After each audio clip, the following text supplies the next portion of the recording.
वेदान्तलक्ष्मणमुनीन्द्र कृपात्तबोधम् तत्पालिङ्गराजम् त्रय्यन्तयुगृतभूरिपरिश्रमन्तम्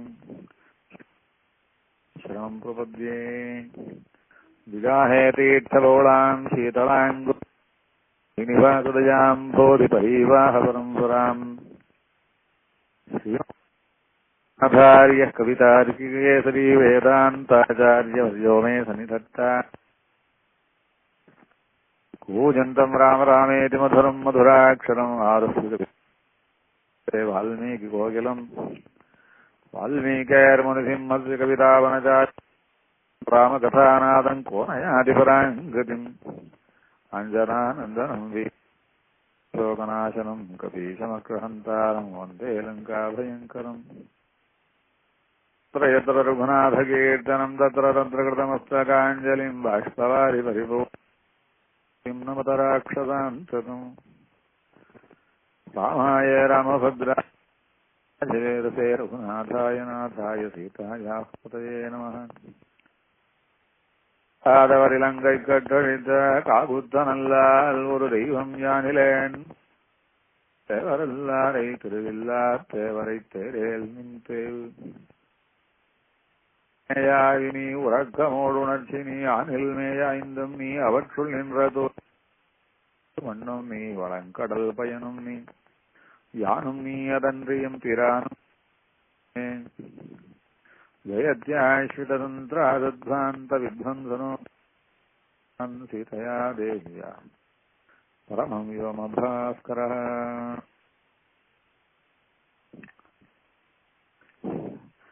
சொல்லாமல் சொன்ன ராமாயணம்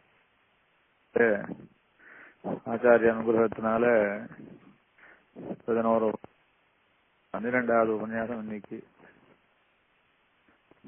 ஸ்ரீமத் ராமாயணம் காமார்த்த குணம் சம்யுக்தம் தர்மார்த்த சமுத்திரமிவ ரத்னாட்யம் சர்வஸ்ருதி மனோகரம்னு உள்ள வச்சு சொல்லியிருக்கேன்.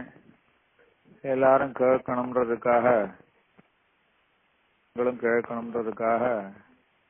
காமார்த்த குண சம்யுக்தம் தர்மார்த்த குணவிச்சரம்னு நிறைய தர்மங்களை சொல்லணும். ஆனா வெறும் தர்மங்களையே சொல்லி அது பட்டியல் போட்டு சொல்ற மாதிரி இருக்கும். அதனால கதையா சொல்றேன். சொன்னாலே அப்படி ஆசாபாசங்கள்லாம் இருக்கும். அதனால ஆசாபாசங்கள்லாம் சொல்லி நிறைய பெரியவாளுடைய சனாதன தர்மங்கள் எல்லாம் சொல்லியிருக்கேன். இந்த ஸ்ரீமத் ராமாயணத்துல ஆரம்பத்திலே வால்மீகி பகவான் சாதிச்சிருக்கார். அப்படி சொல்லச்சு அப்படி பளிச்சுன்னு பட்டவர்த்தனமா சொன்னதும் உண்டு, கொஞ்சம் மறவாவும் சொன்னதும் உண்டு. இப்படியாயும் மறவாயும் சொன்ன விஷயங்கள்ல சிலது சுவாரஸ்யமானதை பார்த்துட்டு வரும். போன வாரம் பெருமாள் அடிச்சாலும் அடிச்சு போடல, தப்பிக்க வச்சார். அப்படி தப்பிக்க வச்சு ராம என்று சில விஷயங்கள் பார்த்தோம். ஆனா கதையை எங்க விட்டோம்னா யாக சம்ரட்சணத்துக்காக விஸ்வாமித்திரருடைய பெருமாள் சித்தாசிரமத்துக்கு விஸ்வாமித்திரரோட வந்து யாக சம்ரட்சணம் பண்ணினார். பண்ணின சமயத்துல மாரீச்சனை அடிச்சு போட்டுட்டார். சுபாசமுதனவாளெல்லாம் சம்ஹாரம் பண்ணிட்டார். ஏன் இந்த மாதிரி மாரீச்ச பார்த்து அப்படி ராமாயணத்துல சில தப்ப வச்சுட்டாரே என்று சில இடங்கள்ல பார்த்துட்டே போனோம். ஆனா கதையானது இப்ப விஸ்வாமித்திரருடைய யாக சம்ரட்சணமான இடத்துல இருக்கு. ஆனா அவருக்கு விஸ்வாமித்திரர் ரொம்ப சந்தோஷப்பட்டார். விஸ்வாமித்திரரோட சேர்ந்து ராமனை பார்த்து சொல்றா, இங்க இருந்து போனா பக்கத்துல ஒரு மிதிலைன்னு ஆச்சரியமா ஒரு நகரம் இருக்கு, கொஞ்சம் தூரம். அந்த நகரத்திலே ஜனகர்னு ஒருத்தர் இருக்கார். அவரிடத்துல ரொம்ப இருக்கு, யாகம் நடக்கிறது அங்க. தனுஷ பார்க்கணும் என்பதாக சொல்லி அழைச்சிட்டு போறா. யாகம் நடக்கிறது, யாகத்தை போறா. யாகம் நடக்கிறதுன்னு சொன்னா அதுக்காக கூப்பிட வேண்டாமா, யாகம்னு நடந்ததுன்னா அதுக்கு ஒரு இன்விடேஷன் வேணாமான்னு கேட்டா செய்துன்னு சொல்லிருக்கு. யாகம் நடக்கிற இடத்துக்கு யாரும் கூப்பிடாமலே போய் இருக்கணும்னு சொல்லியிருக்கு. பெருமாளுக்கு கருட சேவை என்று சொன்னா கருட சேவை தனிப்பட வெத்தலை பாக்கு அதை சமர்ப்பிச்சு சொல்ல வேண்டிய அவசியமே கிடையாது. கருட சேவை நடக்கிறதுனாலே போய் பெருமாளை சேவிக்கணும்.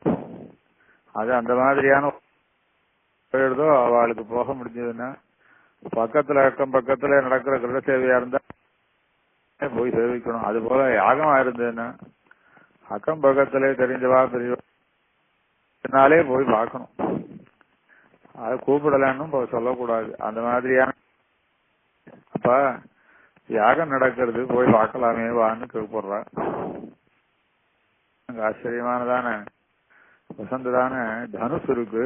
அந்த தனுசையும் தனுசை பார்க்கலாம்னு சொல்றதுக்கு தாற்பயம் கல்யாணத்தை பத்தி எல்லாம் பேசுற அவ சொன்னது அங்க தனுசு இருக்கு போய் பார்க்கலாம். ரொம்ப ஆச்சரியமான தனுசு. நிறைய பேர் அத நீயும் வாரேன்னு சொல்ற. கத்திரியாளுக்கு வீரத்துக்கு உண்டானதான ஒரு பொருள் அதை பார்க்கறதுக்கு ஒரு உற்சாகம் இருக்கும் அப்படின்றதுனால கத்திரிய குணத்தை முன்னிட்டு கொண்டு ராமனிடத்துல கல்யாணத்தை பிரசாதிச்சு ராமனை அழைச்சிட்டு போல அப்படி சொல்லுவா. அங்க சீதைன்னு ஒருத்தி இருக்கா, அவளை கல்யாணம் பண்ணிக்கிறதுக்கு ஜனகர் பாந்தையும் அந்த வில்ல முறிக்கணும்ன்றதுக்கு போலாமா வரையான்னு கூட்டார் அப்படின்னு கொஞ்சம் கவனிக்காதவா சொல்லுவா. அந்த மாதிரி சொல்லல. வால்மீகி சொன்னது ஆச்சரியமான தனுசு இருக்கு.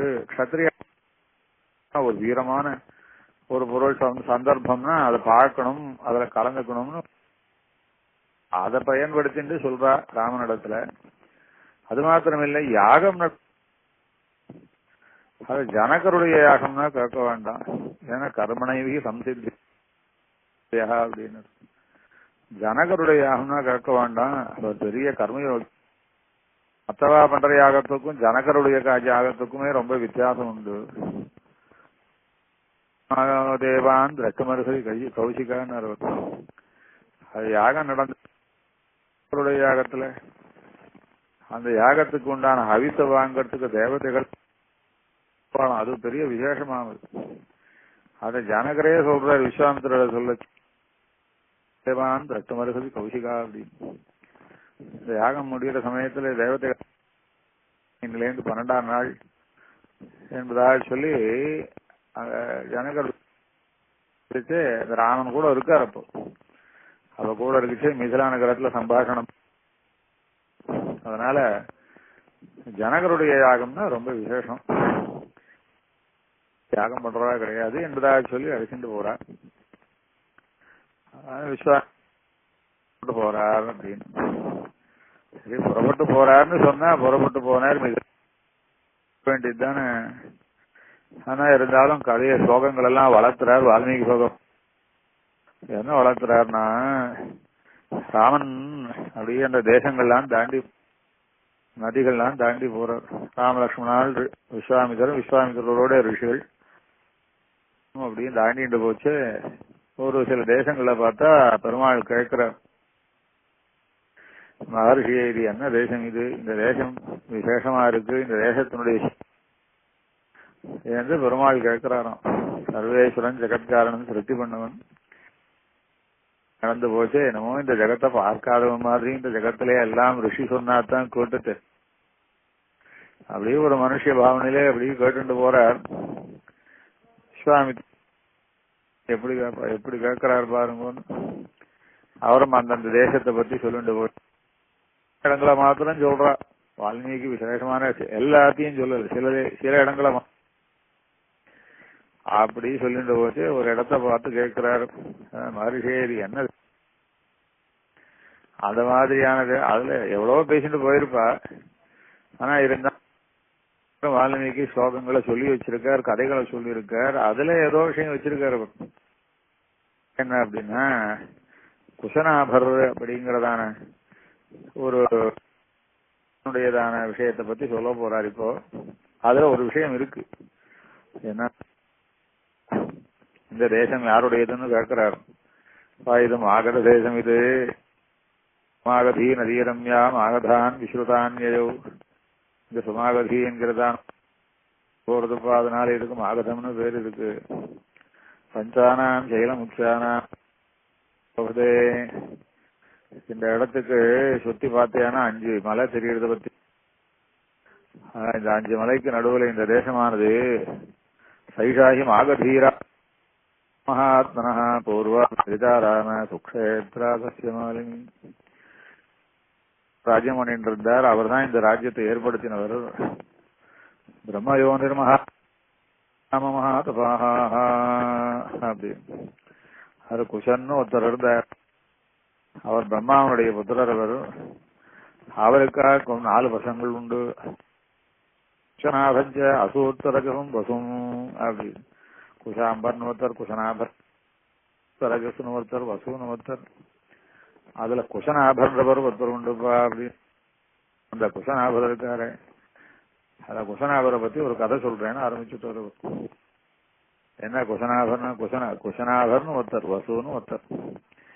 இந்த இடம் வந்தவர் குஷநாபர். அவருடையதான் அந்த வசுவனுடையதான அண்ணாவை உண்டுப்பா. அவருக்கு தமையன் உண்டு. அவர் தமையனுக்கு கன்யாசதமும் 100 பெண்களாக்கும். ரொம்ப அழகா இருப்பாப்பா, பார்க்கறதுக்கு ரொம்ப நன்னா. அந்த குஷநாபருடைய 100 பெண்களும் உத்தியானவனத்திலே போய் விளையாடிட்டு இருந்தா. வாயு பகவான் அந்த பெண்களை பார்த்தார். அவர் வீசர வாயுவுக்கு அந்த பெண்களை பார்த்த போது என்ன அழகு. அத்தனை பேரையும் கல்யாணம் பண்ணிக்கலாம் போல இருந்துதான் அவருக்கு. அதனாலே அவர் அந்த பெண்கள், உங்களை எல்லாரையும் ஆசைப்படுறேன், அதனாலே உங்க எல்லாரையும் நான் கல்யாணம் பண்ணிக்கிறேன். நீங்களாம் மானுட பெண்களா இருக்கீங்களே, அதனால மானுட தெஜ்யதாம் பாவோ தீர்க்கமாய். மனுஷியாளா இருந்தா போராது. நானும் தேவஜாதி வெறும் மனுஷ பெண்களை கல்யாணம் பண்ணிட்டான்னா உங்களுக்கு எல்லாம் ஆயுசு குறைவு, தீர்காயுசா இருக்கிறவன். அதனால என்ன போல தீர்காயுசா இருக்கணும்னா உங்களையும் நான் தேவனா இருக்கிறா போல உங்களையும் தேவதைகளாக்குறேன். மனுஷேக விசேஷத்தா யவனமானது மனுஷாளுக்கெல்லாம் கொஞ்ச காலம், மனுஷ பெண்களுக்கு சொல்ப காலம் இருக்கும். அப்படி இல்லை, நீங்கள் தீர்க்கமான யௌவனத்தோட ஆயுஷோட தீர்க்கமான போகங்களை என்னோட சேர்ந்து அனுபவிக்கலாம். அப்படியே ஒரு தெய்வீகமான வாழ்க்கை ஆயிடும், ஆனந்தமா இருக்கும். தேவதைகளாக்கிறேன் அப்படின்னாலும் சாதாரணமாவே ஸ்திரீகளுக்கெல்லாம் யவனம் இருந்தா ஏதோ தானே ஒரு பிரமம் இருக்கும். அந்த பிரமம் இருக்கும். அப்புறம் கொஞ்ச நாள் ஆச்சுன்னா அவளுக்கும் யவனம், அவளுக்கும் கொஞ்சம் தள்ளாம வந்ததுன்னா ஓரளவு புரிய ஆரம்பிக்கும். அதுவும் மனுஷன் யவனம்ன்றது பிரசவான் தந்த யவனம்னு சொல்லியிருக்கா. பிரசவிச்சா ஸ்திரீகளுக்குன்னு சொல்லியிருக்கா. அப்படியானதான பிரச்சனை எதுவும் இருக்காது உங்களுக்கு. அக்ஷயம் யௌவனம் பிரார்த்தா அமரியஸ்ய பவிஷ்யத. அழியாத யௌவனத்தை கொடுக்கிறேன், தேவதைகளாக்குறேன், நித்தியமான யௌவனத்தை கொடுக்கிறேன். அதனால ஆஹா நாமெல்லாம் சௌக்கியமா இருக்கலாம்னு சொல்லி 100 பெண்களிடத்திலையும் சொன்னாராம் வாயு பகவான்.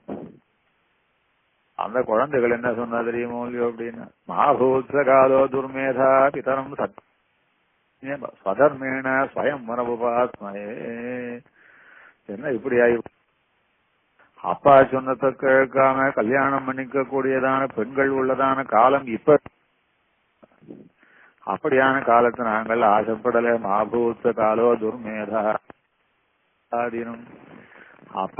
அப்பாவை மீறி கல்யாணம் பண்ணிக்க கூடியதான பெண்கள் இருக்கிற வேண்டாம் என்பதாக சொல்லி பிதாஹி பிரபுரஸ்மாகம் எங்களுக்கு பிதா தான். கல்யாணத்துக்கு முன்னாடி பெண்களை யஸ்யனோதாசிர் பிதா சனோபர்த்தா பவிஷ்யதி. எங்களுடைய திருத்தோப்பனார் எங்களை யாருக்கு கல்யாணம் பண்ணி கொடுக்கிறாரோ நாங்கள் கல்யாணம் பண்ணிப்போம். அவாதான் எங்களுக்கு பர்த்தாவாக்கும். இன்னைக்கு ராமாயணத்துல என்ன விஷயம், கல்யாணத்தை பத்தி வால்மீகி பகவானுக்கு என்ன கான்செப்ட். கல்யாணத்துல பெரியவா பார்த்து கல்யாணம் பண்ணி வச்சுக்கிறதுன்னு உண்டு, தானே உண்டு. பலாத்காரமான கல்யாணங்களும் உண்டு. அதை சொல்லச்சு பிராமணம் ஆர்ஷம் தெய்வதம் என்பதெல்லாம் சொல்லி இன்னும் காந்தர்வம் ராட்சதம் ஆசுரம் பைசாச்சம் இதெல்லாம் அப்படி 8 விதமான கல்யாணங்கள் லோகத்துல நடக்கிறது உண்டுன்னு சொல்லியிருக்காரு மனு. பெரியவா பார்த்து கல்யாணம் பண்ணி வச்சாதான் அதுதான் விசேஷம். சமான ஜாதியில பண்ணிண்டா என்பதெல்லாம் சொல்ற. இப்ப இவ சொல்ற காந்தர்வம்னு கூட கத்திரியாள் பண்ணிக்கிறது தான். காந்தர்வம் தான் கல்யாணம் அவளே ஆசைப்பட்டு. அதே போல ராட்சசம்னா அடிச்சு போட்டு சண்டையில பொண்ணு தூக்கிட்டு போய் நான் தாங்க அப்படின்னு பண்ணிக்கிறதுலாம் உண்டு. அதே வைசாஜம்னா பொண்ணுக்கு ஏதாவது மயக்க மருந்து கொடுத்தா கெடுத்துட்டு அதுக்கப்புறம் அந்த பொண்ணு வேற வழி இல்லாம கொஞ்சம் நினைவு வந்தாவிட்டு சரி போ முடியறான் ஜென்மா இப்படி ஆயிடுத்து நாம் இன்னொருத்தருக்கு இனிமே உரிமையாக முடியாதுன்னு சொல்லி கல்யாணம் விதங்கள் உண்டு. எல்லாம் நடக்கிறது. அது 8 விதமா கல்யாணம் நடக்கிறது உண்டு. அதுல எது வசந்ததா இருக்கு அப்படின்னா பெரியவாள் பார்த்து பண்ணி இருந்ததுன்னு அவருக்கு திருவள்ளுவர். அத வால்மீகி பகவான் இங்க ஸ்ரீமத் ராமாயணத்துல இப்படி அதான் சொன்னார். இங்க குசனாவருடையதான பெண் இந்த பிரகரணத்துல அது வேற எந்த காரணத்துக்கா ஒரே காரணம் என்னன்னா 100 பெண்கள் 100 பெண் கேட்கறான் நான் உங்களை தெய்வம் ஆக்கிறேன்னு சொல்றான். மரணம் இல்லாத குறையாத யௌவனத்தை கொடுக்குறேன், நித்தியமான சந்தோஷத்தை கொடுக்குறேன். வாயு தேவன் சொல்லும்படியான தேவலோகத்திலே ஒரு முக்கியமான தேவதையா இருக்கிற எனக்கு பத்தினிகளா கொடுக்குறேன். அப்பேற்பட்டதான ஆயுசை கொடுக்குறேன், ஆரோக்கியத்தை கொடுக்குறேன், யௌவனத்தை கொடுக்குறேன், ஐஸ்வரியத்தை கொடுக்குறேன், பெரிய பேரை கொடுக்குறேன் என்று எவ்வளவு சொல்லிரு. அப்படி இருக்குச்சே மாபூத்ஸ காலோதுர் மேதா அவமன்ய சுதர்மேன ஸ்வயம்வரமுபாஸ்மஹே அப்படின்ற. நாங்களே பார்த்தா வரைக்கிறதான சுவாதந்திரம் தேவையில்லை. அப்ப ஏற்பட்டவன் வேண்டாம். பிதாஹி பிரபுரஸ்மாகம் தெய்வதம் பரமஞ்சனா பிரபு பிரபா பிதாதான் கல்யாணத்துக்கு நிர்ணயிக்க வேண்டிய பிதா சனோ பர்த்தா பவிஷ்யதி. அதனாலே பிதா யாருக்கு எங்க அப்படின்னா வாயு பகவானுக்கு ரொம்ப கோபம் வந்து கொடுத்தான். என்ன பெரியா இந்த மனுஷன் சாதாரண மனுஷன் தோபத்துன்னு போயிடுவான், வயசாகி போச்சு.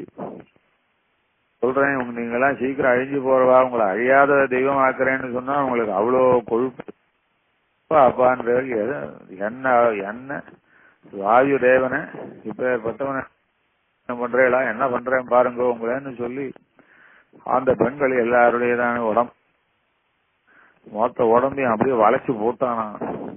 பராலிசிஸ் வந்த மாதிரி பண்ணிட்டானா. உடம்பு பூரா கூணாகி போச்சான்.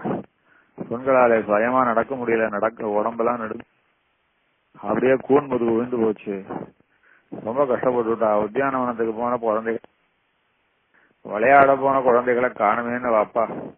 அப்புறம் வந்து பாக்குறாரு, பாவம் இந்த குழந்தை என்னம்மா ஆச்சு, ஏன் ஆச்சுமா உங்களுக்கு என்ன ஆச்சு அப்படின்னா, அப்பா கேட்டா நாங்க சொன்னோம் நாங்க சுயமா கல்யாணம் பண்ணிக்க மாட்டோம், எங்க அப்பா தான் சொன்னோம்.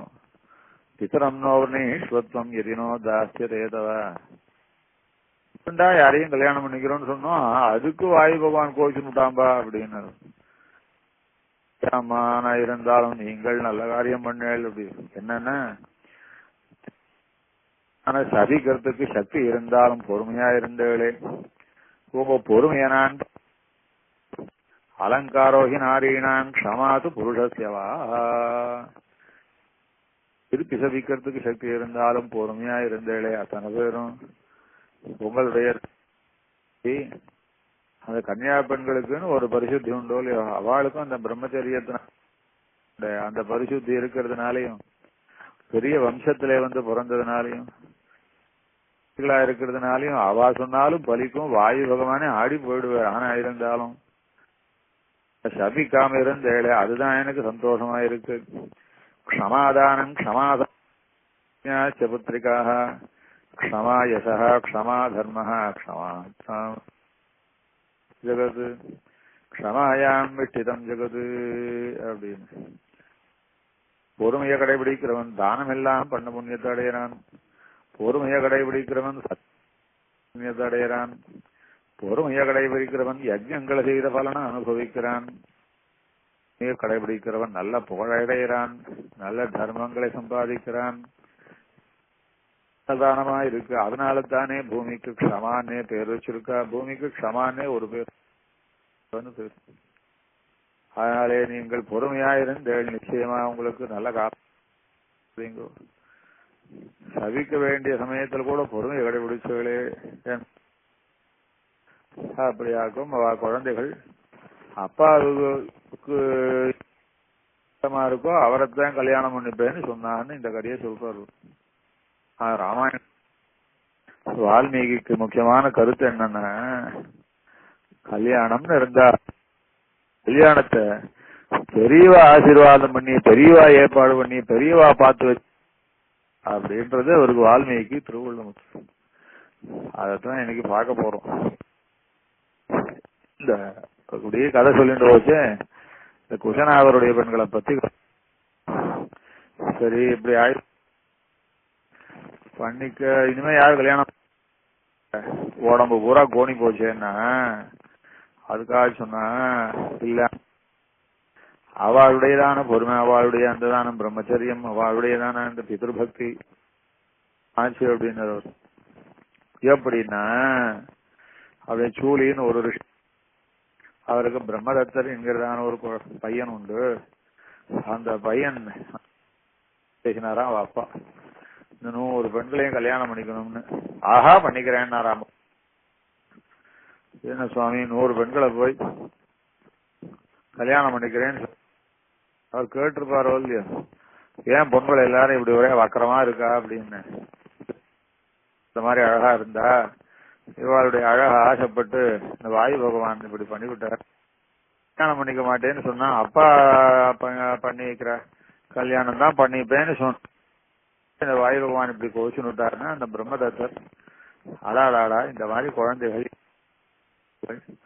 மனுஷ வாழ் வேண்டாம் உங்களெல்லாம் தெய்வமாக்குறேன் தேவதையாக்குறேன்னு சொன்னா கூட கட்டுப்பட்டவாதான் நாங்கள் சொல்லி சதர்மத்தை கடைபிடிச்சாலேன்னு சொல்லி அந்த பிரம்மதத்தரானவர் அக்கிரமா இருக்கிற பெண்களை கல்யாணம் பண்ணிட்டார் 100 பெண்களையும். அப்படி கல்யாணம் பண்ணிக்கிட்டே பாணி கிரகணம் அந்த 100 பெண்களையும் கையால எந்த பெண்ணெல்லாம் பாணி கிரகணம் பண்ணிக்கிட்டே அப்படி மந்திரம் சொல்லி பிடிக்க பிடிக்க பிடிக்க அப்படி தொட தொட தொட தொட ஸ்பிருட்ட மாத்திரேதா பானம் யுக்தம் பரமயா லட்சுமியா பசோ கன்யா சதம் ததா. மாத்திரத்திலேயே இந்த பிரம்மதத்தர் அந்த ராஜாவானவர் தொட்ட மாத்திரத்திலே இருக்கும் பழைய உருவம் வந்து அழகாயிட்டாலாம். ரொம்ப அழகா புது கல்யாண பொண்ணு எப்படி அது போல ரொம்ப ஆச்சரியமாயிட்டாலாம் என்றா சொல்லி அப்பா கல்யாணம் பண்ணி கொடுக்கற வரைக்கும் பொறுமையா இருந்து கல்யாணம் பண்ணிக்கிறவா அப்படின்ற அர்த்தத்தை சொல்றதுக்காக இந்த கதையை சொல்றாரு. இல்லைன்னா இந்த கதையே கிடையாது. இதே போலத்தான். சரி நமக்கு ராமாயண முக்கியமான கல்யாணம் சீதா கல்யாணம். அந்த சீதா கல்யாண சமயத்திலையும் இல்ல போட்டோம், சீதா கல்யாணம் இருக்கட்டும் விசேஷம்தான். ஆனா இருந்தாலும் அதுக்கும் மேலாக பின்னாடி சொல்லச்சே சொல்லச்சே கூட சொல்ற பெரியவா பார்த்து கல்யாணம் தான் பண்ணிட்டானா. அவனோட மந்தோதரின்ற பத்னி இருக்காளே, அந்த மந்தோதரின்ற பத்னியை பத்தி கதை சொல்லச்ச அதை பத்தி திருப்பி உத்தரகாண்டத்துல சொல்றாரு. அப்ப சொல்லச்சேவும் இப்படிதான் சொல்லிட்டு போற.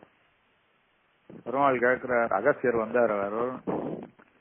அகஸ்தியர் வந்து ராவனுக்கு நீ ராவணனை சம்ஹாரம் பண்ணிட்டே நடந்து போச்சு, அவன் போய் சேர்ந்தான், நாங்கெல்லாம் சௌக்கியம்.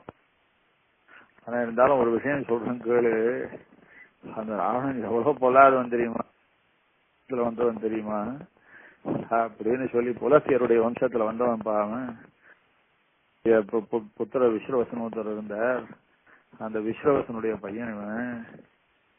சொல்லி புலஸ்தேரி பெரிய ரிஷி, விஸ்ரவச பெரிய ரிஷி, இந்த ரிஷியினுடைய பிள்ளைன்னு சொல்லி இந்த வம்சத்தை பத்தி சொல்லிட்டு வருது.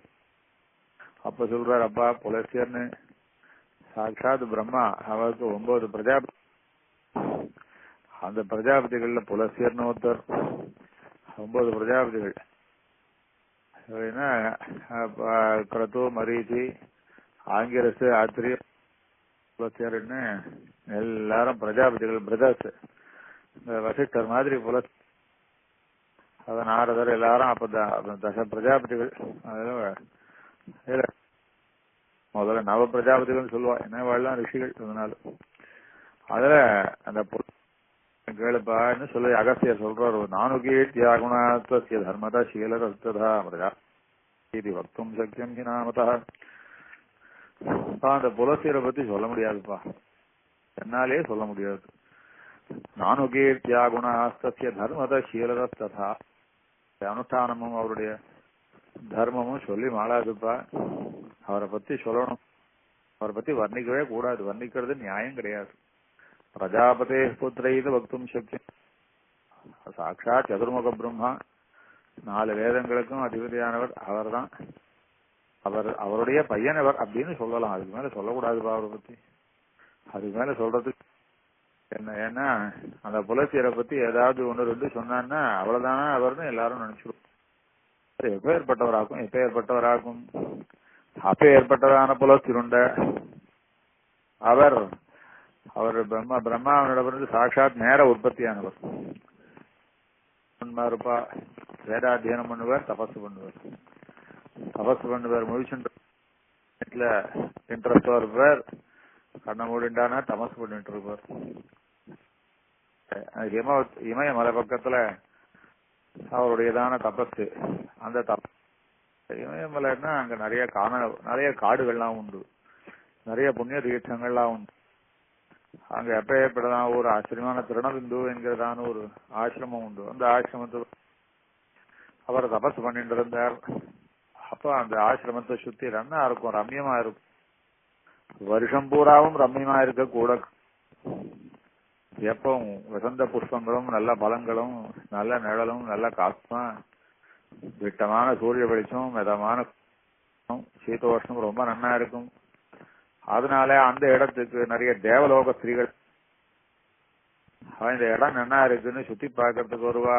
அப்படியே ரம்யமா சந்தோஷமா அங்கே இப்படி கொஞ்சம் விளையாடிட்டு வந்துட்டு போவாளாம். அதே போல நிறைய குமாரிகள்லாம் வருவா, ராஜகுமாரிகளும் தேவகுமாரிகளுமா வந்து இந்த ரிஷி தபஸ் கேட்குமா. நல்ல பாட்டெல்லாம் பாடுவா, விளையாடுவா, கலகலன்னு சிரிப்பா.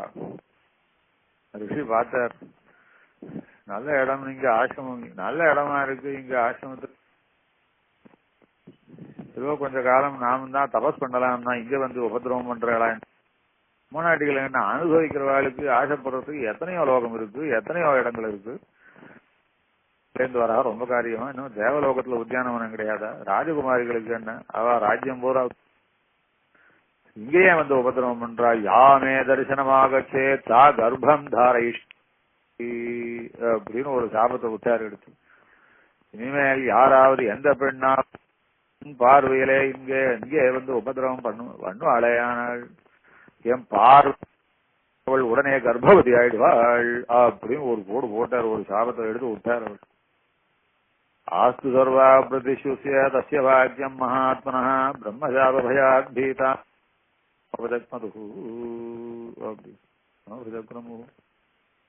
யார் ஒரு பெண்ணும் அதுக்கப்புறம் அந்த பக்கம் தலை வச்சு படிப்பாளன்னா இந்த ரிஷி பார்வைப்பட்டு துணி ஆயிடுவான்னா யார் வருவார் சுவாமி? மொத்த ஸ்ரீகளும் ஓடிய போயிட்டாலும் அதுக்கப்புறம் யாருமே வர்றது கிடையாது. இப்படி இருக்கு சேவனாய் பிரணபிந்துவன் ராஜாவுடையான பெண்ணு.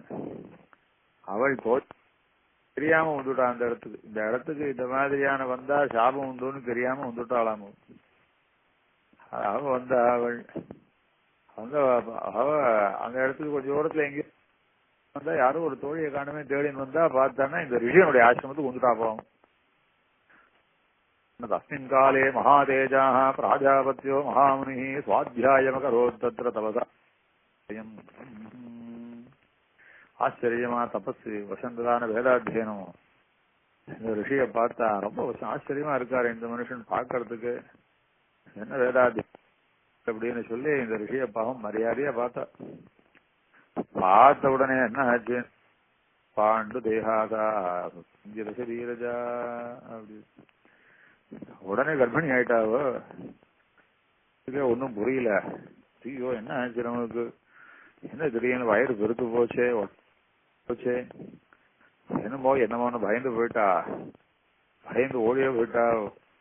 அப்பா கிட்ட போய் சொன்னான், நம்ம திருநவிந்து ராஜாவினிடத்துல, அப்பாப்பா என்ன ஆச்சுன்னு தெரியலப்பா, நான் இந்த இடத்துல போய் விளையாடினேன், அங்க ஒரு ரிஷிய பார்த்தேன், அப்பா என்னன்னு தெரியலையே அப்படின்னு. அவர் பார்த்தார், ஓ சமாச்சாரம் இப்படி ஆகி போச்சா, வேற வழி இல்ல, பொண்ணு ஆயிட்டா, அதனாலே நேர பொண்ணு அழைச்சிட்டு போனாராம். என்ன சொன்னார் அப்படின்னு, ரீத்வா தனயாம் கத்வா புலஸ்தியமிதம் பிரவீத் பகவன் தனயாம் மே குணை ஸ்வைரேவ பூஷிதாம் திக்ஷாம் பிரதிகிருணானேமாம் மகர்ஷே ஸ்வயமுத்தியதாம். சுவாமி தேவராலே கர்ப்பிணி ஆயிட்டா இந்த பெண், தேவரே தான் விவாகம் பண்ணிக்கணும், பிரார்த்திக்க இந்த பொண்ணை தேவர் தான் சீகரிக்கணும் அப்படின்னு. அவரும் பார்த்தாராம், நம்ம ஜாதகப்படி கல்யாண வேலை வந்துடுத்து, இந்த பெண்ணைத்தான் கல்யாணம் பண்ணிக்கணும் இவரோடு பண்ணிட்டு விட்டாராம். இப்படியாக அந்த புலத்தியருக்கு கல்யாணம் ஆச்சு. அந்த கல்யாணமும் ஏதோ சாபத்தினாலே இருந்தாலும் பெரியவா ஒத்துண்டு பொண்ணை கொண்டு வந்து கொடுத்து, அதுக்கப்புறம் அவருக்கு ஆக்கும் பெரிய ரிஷியோ இல்லையோ விஸ்ரவசுன்னு ரொம்ப மகாத்மாவான குழந்தை பிறந்தது, பெரிய மகா முனியர். அப்பேற்பட்ட ரிஷியை பார்த்தாராம் அந்த விஸ்ரவசுன்ற குழந்தை. அந்த ரிஷியை பார்த்த உடனே அந்த பரத்வாஜருக்கு ரொம்ப சந்தோஷமா இருந்ததான். அவர் என்ன பண்ணாராம், அவர் ஞாத்வாதம் பரத்வாஜோ மகாமுனி ததோ விஸ்ரவஸ் சுதாம் தேவவர்ணினி, தேவதை போல இருக்கிற தன்னுடையதான குழந்தைய கொண்டு பரத்வாஜர் அந்த விஸ்வவத்துக்கு கல்யாணம் பண்ணி கொடுத்தாராம். இந்த விஸ்வவஸ் ஆச்சு. அந்த விஸ்வவத்துக்கு ஒரு குழந்தை பிறந்தது, அவன் தான் குபேரன். அந்த குபேரன் ஆச்சரியமா இருந்து, குபேரன் லங்காபட்டினம் எல்லாம் தேவதைகள்லாம் லங்காபட்டினத்தை கொடுத்தா, இங்க நீங்க இருந்து சௌக்கியம் சொல்லி இப்படி இருந்தது. இது புலத்தியருடைய பையன் விஸ்வவத் கல்யாணம் ஆச்சு. அந்த கல்யாணத்துல குபேரன் பிறந்தான். குபேரன் லங்காபட்டினத்துல இருந்திருந்தான். எப்படி இருக்குச்சு. இன்னொரு ரோட்ல ஒரு கதை போடுறாரு அவர். அப்படின்னா சுகேஷன் ஒரு ராட்சசன் இருந்தான். அவனுக்கு சுமார் 3 பசங்க இருந்தா. அந்த 3 பசங்களோடையும் பெருமாள் யுத்தம் பண்ணி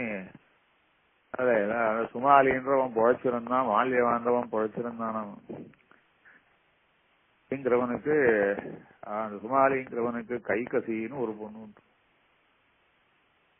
அவன் இந்த கைகசிங்கிற பொண்ண சொல்றான், அம்மா குபேரன் போறான் பத்தியா, எந்தமா போறான் பாரு, என்னமா ஜொலிக்கிறான் பாரு. விஸ்வவசுன்னு ஒரு ரிஷியனுடைய பையன், விஸ்வவச கல்யாணம் பண்ணின்றதுனால கூட இருக்கான்.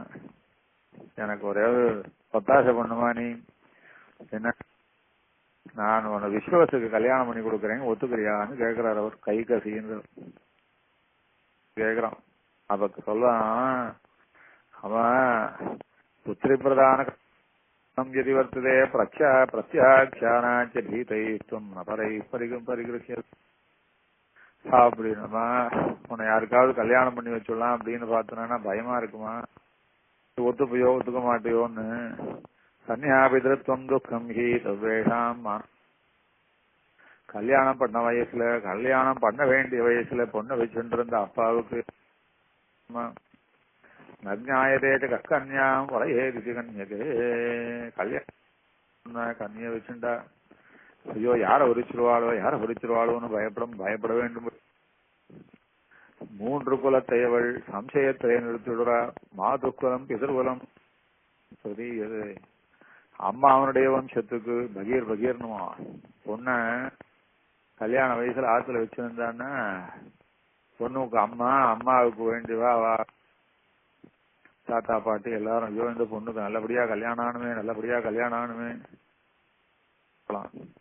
பிதிருக்குலம் அதே மாதிரி அப்பா அவளும் பயந்துட்டு போகலாம் ஐயோ இந்த பொண்ணு கல்யாணம் ஆகும். அதே போல பிரதீபது கல்யாணம் பண்ணி கொடுக்கறதுக்காக சூஸ் பண்ற பயப்படுவாளாம் ஐயோ இந்த பொண்ணு நல்லபடியா கல்யாணம் பண்ணி நல்லபடியா குடுத்தனம் பண்ணுவாளான்னு அவளும் பயப்படும். இது மாதிரியாக்கும் 3 குலங்களுக்கு ரிஸ்குமா கல்யாண வயசுல பொண்ணு ரிஸ்க் இருக்கு. பத்ரயம் சதா கன்யா சஞ்சயே ஸ்தாபிய துஷ்டதி. அதனால பயமா இருக்குமா உனக்கு கல்யாண வயசு வந்துடுத்து திக்குன்றது எனக்கு. இப்போ நான் ப்ரப்போஸ் பண்றேன். இந்த குபேரனுடைய அப்பா இருக்காரு விஸ்வவசன், ஆனா ரொம்ப கெட்டிக்கார ரொம்ப மகாத்மா நல்லபடியா வச்சுப்பாரு ஒண்ணு இல்ல. அவருக்கு உங்ககிட்ட பிறக்கிற குழந்தை இதப்ப இந்த குபேரன் ஆகாசத்துல போறான் அதே மாதிரி போவான். இன்னும் கேட்டான்னா இவனை விட இன்னும் வசதியா இருக்கணும் ஒத்துக்கிறியாமா அப்படின்னு கேட்கிறாராம் கைகசி கிட்ட. அவ கைகசி சொன்னா உங்களுடைய மன திருப்திக்காக ஒத்துக்கிறேன்னு கைகசிங்கிறவ. அவெல்லாம் ராட்சச குலம் வேற. ராட்சச குலமா இருந்தாலும் ராட்சசிகள் எல்லாரும் பாக்குறதுக்கு அருவருப்பா இருப்பான்றதுலாம் கிடையாது. ராட்சச குலத்திலயும் அவளுக்கும் சில பேர்லாம் ரொம்ப ஆச்சரிய தேவதை மாதிரி இருப்பா. இந்த பொண்ணு ரொம்ப அழகா இருக்கும் சொல்றாருமா பாக்குறதுக்கு லட்சுமி மாதிரி இருக்க நல்லவாளுக்கு கல்யாணம் பண்ணி கொடுத்து ஸ்வம்ஹி சர்வகுணோபேதா ஸ்ரீ சாட்சாதிக புத்திரிக்கேன்னு இருக்கும். கைகசியின் இடத்துல பாக்கிறதுக்கு லட்சுமி மாதிரி நல்லா அழகா இருக்க நல்ல ரிஷி இடத்துல கல்யாணம் பண்ணி கொடுத்தா ரொம்ப ஆச்சரியமா குபேரன் மாதிரி இருக்கும் அப்படின்னா அப்ப நீங்க சொன்ன நான் கல்யாணம் பண்ணிக்கிறேன்னு ஆளாமோ. இந்த கதையை எடுத்து விடுறாரு இங்க வால்மீகி. அவருக்கு வால்மீகிக்கு என்னன்னா பெரியவா அப்பா பார்த்து கல்யாணம் பண்ணி வைக்கணும், அதுதான் குழந்தைகளுக்கு க்ஷேமம் அப்படின்னு. அதனால இந்த மாதிரியான கதைகள்லாம் அது மாத்திரம் இல்லை அப்படின்னு. அடுத்தது என்ன ஆச்சுன்னா இந்த கைகசியா நேரம் அழைச்சுன்னு போனார். அந்த விஸ்வவசன் இடத்துல அம்மா போய் சேவி அவரை நீயே சொல்லு எங்க அப்பா என்ன உங்களுக்கு கல்யாணம் பண்ணி கொடுக்கணும் நீயே சொல்லு. இவருக்கு பயம் இந்த அப்பனுக்கு, ஏன்னா ராட்சசனும் இல்லையோ. அதனால இந்த பொண்ணு ராட்சசி தான் பாக்குறதுக்கு நல்லா இருப்பா நல்ல பொண்ணு. அவ ஓஹோ நமக்கு 2வது கல்யாணம் பண்ணிக்கிறதுக்கு வேலை வந்துடுது அது இந்த பொண்ணு தான். ஆனா இருந்தாலும் இந்த பண்ற வேலை ரொம்ப பயங்கரமான வேலையா இருக்குது. அதனால சொல்ற தாருணாயாம் எஸ்மாத் தொம்மாம் உபஸ்திதா. அம்மா இது என்ன இது உங்க அப்பா அனுப்பிச்சு வந்திருக்கிய நீ வந்த வேலை ரொம்ப பயங்கரமான வேலையாச்சு. இது ராட்சசாளுக்கு இஷ்டமான வேலையாச்சு. இந்த சமயத்துல வந்தியம்மா நான் உன்னை இப்ப கல்யாணம் பண்ணினேன்னா இந்த சமயத்துல நீ ப்ரப்போஸ் பண்ணி வந்ததுனால உனக்கு ராட்சசால்னா நீயும் ராட்சச ஜாதின்ற. அதனால பயங்கரமான ராட்சசாலா இருப்பாளே என்ன பண்றது. ஐயோ பயமா இருக்கு எனக்கு. நான் உங்களை மனசுனால எங்க அப்பா சொன்னது என்ன நீங்க அவசியம் ஏத்துக்கணும். ஆனா இருந்தாலும் எனக்கு நல்ல குழந்தைகள் ஒண்ணு ரொம்ப மாதிரி மகாத்மாவான குழந்தைய ஆசைப்படுறேன் சுவாமின்னு. சரி போ மொத்தம் 4 போ. அதுல கடைசியா ஒரு புள்ள இருப்பான். முதல்ல 2 புள்ள ஒரு பொண்ணு போக கடைசியா ஒரு புள்ள பசிமோயஸ்தவசுதோ பவிஷ்யத்து சுபானனே கடைசி பிள்ளை. அவன் தான் பீஷணன். அவனு மம வம்சானுரூபஸ்த தர்மாத்மாஜன சம்சய. அந்த பிரம்மாவனுடைய வம்சத்துல புலசி என்னோட விஸ்வசனுடைய பேரையும் காப்பாத்துற மாதிரி பரம தர்மாத்மாவான ஒரு புள்ள உண்டு உனக்கு என்று சொல்லி அதை ஒத்துண்டு அந்த பொண்ணை கல்யாணம் பண்ணிட்டார். பொண்ணுக்கு அதுக்கப்புறம் குழந்தை பிறந்தது ராவணன். அப்புறம் 2வது பிள்ளை கும்பகர்ணன்.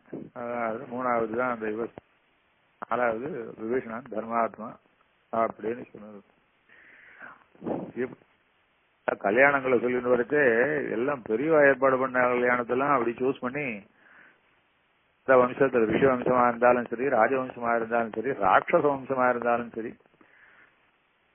பெரியவா தான் கல்யாணம் பண்ணி வைக்கிறதுன்றது ஒரு நல்ல வழக்கமா இருந்திருக்கு. அது ராவணனுக்கு கல்யாணமானது சொல்றேன் கேளுங்கன்றார் அவர். ராவணனுக்கு என்ன கல்யாணம் ஆச்சு?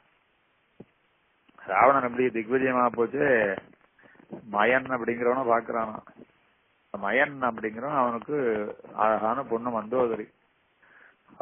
மந்தோதரி அவன் மயன் தான் குழந்தைய அம்மாவாவும் அப்பாவா இருந்து காப்பாற்றணும் போயிட்டாவா. அப்ப இல்ல, அதனால இந்த குழந்தை ரொம்ப அழகா இருக்கா, பாத்துக்கணும், நல்ல இடத்துல கல்யாணம் பண்ணி வைக்கணும் அப்படின்னு ராவணனை பார்த்தான் மயன். அவன் சொன்னா ராவணன் இடத்துலப்பா இந்த பொண்ணு எனக்கு அப்சரசு ஹேமான ஒரு அவளிடத்துல இந்த குழந்தைய பெற்றேன். மயன்றவன் தேவலோகத்து சிற்பி, அவனுக்குன்னு விசேஷமான சிற்பி அவன். அது தேவலோகத்து சிற்பியா அவன் ராட்சதாளுக்கு விசேஷமா எப்படி தேவலோகத்துக்கு விஸ்வகர்மா சிற்பியோ அது மாதிரி ராட்சதா ஆச்சரியமா பண்ணி கொடுக்கிற பிரமாதமான இன்ஜினியர் அந்த மயன்றவன். ரொம்ப மாயையில எல்லாம் ரொம்ப கெட்டிக்காரன். இந்த மயனுடைய பெண் இவள் மந்தோதரி. அவன் சொல்றான், இந்த பெண்ணை கொடுக்குறேன் ஏத்துக்கோப்பா, எனக்கு ஒன்னு பிடிச்சிருக்கு. ஏன்னா மகர்ஷேத்தனையும் ஜாத்வா மயோ, நீ விஸ்வவஸ்து மகாத்மாவனுடைய பையன், அதனால உங்க அப்பாவனுடைய பேரை கேட்டா எனக்கு போல தோன்றது, அதனால இந்த பொண்ணை ஏத்துக்கிறியா அப்படின்னு கேட்கிறான். கரேணத்து கரம் தஸ்யா அப்படின்னு. ஆஹா ஆச்சரியம், பாக்கிறதுக்கு நன்னா இருக்க, நீரே கொடுக்க அப்படின்னா கன்யா மந்தோதரினாம பத்னியர்த்தம் பிரதிகிருஷ்யதா. அப்படி மந்தோதரி கல்யாணமும் அப்பா இருந்து பண்ணி வைக்கிறான். அவ அப்பா பண்ணி வச்சாரா அப்படின்னா அவன் ராவணன் சமாச்சாரமே வேற. அவனுக்கு கல்யாணம் பண்ணி வைக்கச்சே மந்தோதரியினுடைய பிதா, அது மந்தோதரியினுடைய பிதா கல்யாணம் பண்ணி வச்சு அந்த பெண்ணுக்கு அப்பா கல்யாணம் பண்ணி வச்சார்ன்ற விஷயத்த சொல்றார் அவர்.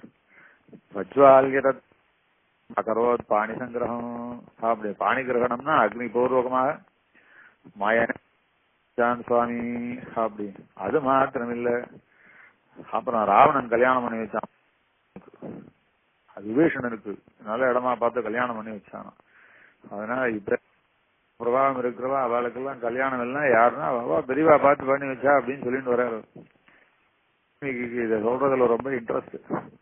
இதெல்லாம் போட்டோம் ராமாயணத்திலேயே ரொம்ப முக்கியமான கல்யாணம் சீதா கல்யாணம் தான் ராமாயணத்துல. சீதா கல்யாணம் எப்படி சுவாமியே தெரியுமே, தனுர்பங்கம் பண்ணார், விஸ்வாமித்திரர் அழைச்சுட்டு போனார், ஆயிடுச்சு, அதனாலே கல்யாணம் ஆகி போச்சு அப்படின்னு. அதான் கிடையாது. விஸ்வாமித்திரர் அழைச்சுட்டு போனார், தனுர்பங்கம் ஆயிடுச்சுன்னா கல்யாணம் ஆயிடுதோன்னா கிடையாது. விஸ்வாமித்திரர் சொன்னார், வத்சராமதனு பஷைரி ராகம் அப்ரவீத்து அப்படின்னு. ஆனா இந்த வில்ல பாரு அப்படின்னு சொன்னார் விஸ்வாம். பெருமாள் எடுத்தார், வில்ல எடுத்தார். அது எடுத்து இழுத்தாராம், பலான்னு உடஞ்சி போச்சான். எந்த வில்ல யாரும் அதிக கூட முடியாது, அப்பேற்பட்ட வில்ல எடுத்து இழுத்த வேகத்துல பணார்னு அடைஞ்சு போகும், பணார்னு உடஞ்சி. அவ்வளவுதான், எல்லாரும் மூர்ச்சை ஆயிட்டா. யார்? ஜனகர் மூர்ச்சையால, ராமன் மூர்ச்சையால, லக்ஷ்மணன் மூர்ச்சை, 4 பேர் தூரம் மொத்த பேர் மூர்ச்சை ஆகி விட்டா. தெரியும் அவர் இதுக்கெல்லாம் அசரவர் கிடையாது. அது பணம் காட்டுனரி சலசலப்பு கொஞ்சாது. ஜனகருக்கு தெரியும், அவருக்கு எப்பவும் ஏதோ எல்லாம் பெருமாள் நடத்துறாரு, நம்ம ஒண்ணும் பயப்படுறதுல ஒண்ணும் கிடையாதுன்னு. அதனால அவர் எப்பவும் ராமன் மூர்ச்சை அடையல, லக்ஷ்மணன் அவருக்கு தெரியும், அண்ணா வீரையும் அவருக்கு தெரியும். 4 பேர் வரும் கேட்டா அப்புறம் மொத்த பேரும் முடிச்சுண்டா. ஆஹா ஆச்சரியம், பாக்கியம் பாக்கியம் பாக்கியம், என்ன அப்படின்னு ரொம்ப பாக்கியம், இப்படி கிடைக்குமா. ஜனகானான் குலே கீர்த்தி அத்தியுதம் அச்சிந்தியஞ்ச அதர்ச்சிதமிதம் மயா ஜனகா கீர்த்தியம் ஆகரிஷ்யதி மே சுதா சீதா பக்தார் மாதாத்ய ராமம் தசரதாத்மஜம். தசரதனுடைய புள்ள அப்பேற்பட்ட ராமனாக்கும் பெரிய வம்சத்துக்கும் இப்பேற்பட்ட வில்ல முறிச்சு வீரத்தை நிலைநாட்டினாக்கும் என்னுடையதான தலை கட்டி வச்சிருக்காராக்கும். அதனாலே எங்க ஜனக வம்சத்துக்கே பெரிய பாக்கியமாக்கு இந்த மாப்பிள்ளை கிடைச்சது, கல்யாணம் அப்படின்னாரே ஒழிய ராமனிடத்துல நேர பார்க்கல. அவர் விஸ்வாமித்திர சொல்றார், தசரதருக்கு சொல்லி அனுப்பணும், உடனே சொல்லி எதுக்காகன்னா தசரதர் ஒத்துக்கணுமா. அவர் பார்த்தாராம், குறிச்ச உடனே ஏற்கனவே சொல்லிட்டாரு அவர் தான், எத்யஸ்ய தனுஷோ ராமஹா குறியாத் ஆப்னே சுதாம் அயோனிஜாம் சீதாம் தத்யாம் தாசரதேரகம் அப்படின்னு சொல்லியிருக்காரு. இந்த வில்லு ராமநாட்டம் முறிச்சான்னா, ராமன் மட்டும் முறிச்சான்னா கட்டாயம் என் பொண்ணை சொல்லி விஸ்வாமித்திர இடத்துல முதல்லயே அப்படியே ஆரம்பத்துல பேச்சுவார்த்தை வரச்சவே சொல்லிட்டார். இப்ப ராமனை வில்ல எழுடான்னு வேற சொல்லிட்டாரு விஸ்வாமித்திரர். வில்ல எடுத்தார், முடிஞ்சு போச்சு. இனிமே எப்படியா இருந்தாலும் விஸ்வாமித்திர ஜனகர் 2 பேரும் இந்த பொண்ணை தலையில கட்ட போறான்னு தெரியும். அதுவும் சீதான்னா அதுக்கு முன்னாடியே ஏற்கனவே பேச்சுவார்த்தை வரைச்சே இந்த எப்படியும் இதுல இவாள்லாம் அவர் ஜனகரே சொன்னார், என் பொண்ணு அவ்வளவு வசந்த பொண்ணு, அவ்வளவு ஆச்சரியமா இருப்பா, போட்டி போட்டுன்னு ராஜாக்கள் மேல மேல மேல மேல வந்து விழுந்தா. நான் இந்த பந்தயம் வச்சிருந்தேன், அதனால யாருக்கும் முடியல, எல்லாரும் என்ன அவமானப்படுத்துறதுக்குன்னே பந்தயம் வச்சிருக்கா அப்படின்னு. என்ன அவமானப்படுத்துறதுக்குன்னே பந்தயம் வச்சா? என் பொண்ணை கல்யாணம் பண்ணிக்கிறதுக்கு 200 மாப்பிள்ள தான் கல்யாணம் பண்ணிக்கலாம் அப்படின்னா இது என்ன, இது அவமானப்படுத்துறதுக்கு பந்தயம் வைக்கிறதா இல்ல பொண்ணை கல்யாணம் பண்ணிக்கணும்? இது தூக்க முடியாத வில்ல மாலை மாதிரி இருக்கு, இந்த வில்ல இவ்வளவு கணக்கிறது, இதை தூக்கி அவமானப்படுத்துறதுக்குன்னே கல்யாணம் பண்ணி என்ன இதுன்னு நினைச்சுருக்கள். ஏன்னா ஜனகரோட சண்டைக்கு வந்து ஜனகர் பாவம் வந்து போயிட்டாரு. பொண்ணை கல்யாணம் பண்றதுக்கு நல்ல மாப்பிள்ளையா தேடணும்னு ஒருத்தனும் பந்தயத்துல ஜெயிக்கிறதுக்கு துப்பு இல்ல, எல்லாம் சண்டை போடுறதுக்கு மாத்திரம் வந்துட்டானுங்க. அங்க பலமா வீணா போயிடுத்தாங்க. நான் என்ன பண்ணுவேன் யாருக்கும் முடியல, வந்துட்டா. அதனால நான் உடனே தபசு பண்ணி தேவதைகள் இடத்துல சொன்னேன். அவ சதுரங்க பலம் கொடுத்தா, அந்த பலத்தை வச்சுட்டு எல்லாரையும் ஜெயிச்சுட்டு சௌக்கியமா இருந்துட்டு இருக்கேன். இந்த பெண்ணுக்கு இத்தனை சமாச்சாரங்கள் நடந்திருக்குன்னு ஏற்கனவே ராமன் இருக்கச்சேவே ராமன் எதிர வச்சுன்னு விஸ்வாமித்திர இடத்துல சொல்லியிருக்கார், ஜனகர் சொல்லியிருக்கார். அதனால இந்த வில்ல போய் கைய வச்சான்னா மேற்கொண்டு கல்யாணம் தானே தெரியும். அப்படி வில்ல முறிச்ச உடனே ராமன் முகத்துல கல்யாணம் நிச்சயமா சீதை கல்யாணம் பண்ணி சந்தோஷம் இருக்கான்னு பார்த்தான்னா ஒரு ரெஸ்பான்ஸும் இல்லையும். ஜனகர் பார்த்தார், இந்த இது நாம சொன்னா கல்யாணம் பண்ணிக்கிறவனும் கிடையாது, சீதையினுடைய அழகம் பார்த்தேன் கல்யாணம் பண்ணிக்கிறோம், உள்ள அப்பா சொன்னாதான் கல்யாணம் பண்ணிப்பான்னு தெரிஞ்சு கொடுத்தவரு. புத்திசாலியோ இல்லையோ ஜனகர். அதனால என்ன பண்ணாரு அப்படின்னா, உடனே தசரதனுக்கு செய்தி சொல்லி அனுப்பணும்னாராம். உடனே ஜனகனுக்கு செய்தி சொல்லி அனுப்பிச்சார். ஜனகர் தசரதற்கு செய்தி சொல்லி அனுப்புறார். போறா தூதர்கள் போய் தசரதர்கிட்ட போய் சமாச்சாரம் சொல்றா. அதுக்கு மேல தசரதர் ஆஹா மந்திரிகள் எல்லாம் கலந்து பேசிட்டு நல்ல செய்தி வந்திருக்கு, கல்யாணம் இருந்தோம், இந்த மாதிரி வில்ல முறிச்சிருக்கான், பந்தயத்துல ஜெயிச்சிருக்கான், பொண்ணை கொடுக்கணும்னு ஆசைப்படுறேன், தான் பொண்ணை கொடுக்கறதுக்கு ஆசைப்பட்டு சமாச்சாரம் சொல்லி அனுப்பிச்சிருக்காரு, ஒத்துக்கிறேளான்னு கேட்டார். ஆஹா எல்லாரும் ஒத்துக்கிறேன். உடனே அதுக்கு மேல பேசிட்டு கிளம்பி வந்தாச்சு. அதுக்கு தசரதர் ஒத்துக்கிற வரைக்கும் கல்யாணத்தை பத்தி பேச்சே கிடையாது. 12 நாளைக்கு மேல ஆகி போச்சு. எப்படி இருக்கு பத்தோ இல்லையோ, எவ்வளவு நாள் ஆச்சு. போறதுக்கு 3 நாள்ல போனா அவ திரும்பி வரதுக்கு 12 நாள் 15 நாளைக்கு மேல ஆகி போச்சு ஆச்சு. இப்போ கல்யாணம் எல்லாம் பேசிக்கிறா. ஜனகர் தயாரா இருக்கார், விஸ்வாமித்திரருக்கு கல்யாணம் நடக்க போறது. வில்ல முறிச்சாச்சு, இந்த பொண்ணை இனிமே வேற யாருக்கும் கொடுக்க முடியாது, ராமன் தான் கல்யாணம் பண்ணிக்கணும்னு தெரியும். கொஞ்சமாவது நாம தான் இந்த ஆத்துக்கு மாப்பிள்ளன்னு மனசாலையாவது கொஞ்சமாவது ஒத்துண்டாரு. சரி, இவ்வளவு அழகிய அந்த சீதையை எங்கேயாவது அங்க எங்க அப்படி பார்த்தோம், அப்படி மேல் மாடத்துல உத்தியானவனத்துல ஏதோ பாக்கணும்னு ஆசைப்பட்டு இருப்பாரு. ஒண்ணும் கிடையாது. சீதையை பக்கம் கூட திரும்ப மாட்டாரா ராமன். அதான் இங்க சொல்ற. இப்போ கம்பராமாயணத்துல அங்க வரைச்சு கண்ணோடு கண்ணினை நோக்கி என்ன பயனும் இல்லை அப்படின்னு திருக்குறள் சொல்றதை வச்சுட்டு ஆண்டாளும் நோக்கினாள், அண்ணனும் நோக்கினான், அவளும் நோக்கினாள் அப்படின்லாம் சொல்லி ரொம்ப சீதையும் பார்த்துட்டா, ராமனும் பார்த்துட்டா, ரொம்ப ஆசைப்பட்டுண்டா. அப்புறம் சீதைக்கு உடனே விரக தாபம் ஏகமா வந்துடுத்து, தாங்க முடியல, ஒரே தவிக்கிறா அப்படின்னு ஏகமா சொல்றாரு ஒரு கம்பர். அப்படியே சீதைக்கு அப்படியே விரக தாபம் ஜுரம் வந்துடுத்தான், தாங்க முடியலையே.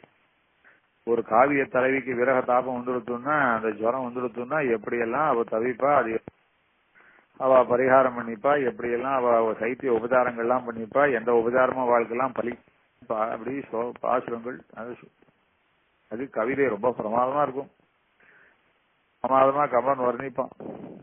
ஏன் சுவாமி அது மாதிரி ஏதாவது வால்மீகி ராமாயணத்துல கல்யாணத்துக்கு முன்னாடி ஏதோ வில்ல முறிக்கிச்சேவாவது கூட சீதை எட்டிப்பா, இல்ல ராமன் இப்படி பார்த்துட்டு இருக்குச்சே அப்படி ராமனை அந்த சமயத்துல கூட எங்கேயான மேல் மாடியிலேருந்து பார்த்தாளோ அப்படின்னா, ராமனை சீதை பார்த்ததாயோ சீதை ராமனாயோ ஒரு இடத்துலயும் சொல்லல. இல்ல அவ 2 பேரும் பார்த்து ஆசைப்பட்டுண்டா அப்படின்னு சொல்லல. ஏன்னா வால்மீகிக்கு ராமனை அவ்வளவு பிடிக்கும், அதனால சொல்லல சுவாமி அப்படின்னு. என்ன ராமன் அவ்வளவு பிடிக்கும்னா, ராமன் எப்பேற்பட்ட குணபூர்ணம் தெரியுமா? அவன் சாமானிய மனுஷால் மாதிரி கிடையாது. அவன் தர்மத்தையே ஸ்வரூபம், அப்ப தர்மஸ்வரூபி. இப்ப இருக்கிறத பிரம்மச்சரிய ஆசிரமம்னா பிரம்மச்சரிய என்ன தர்மத்தை கடைபிடிக்கணுமோ அதை அப்படியே பரிபூர்ணமா கடைபிடிப்பார் ராமன். கிரகஸ்தாசிரமத்துக்கு ஆசிரமத்துக்கு பரிபூர்ணமா கடைபிடிப்பார்.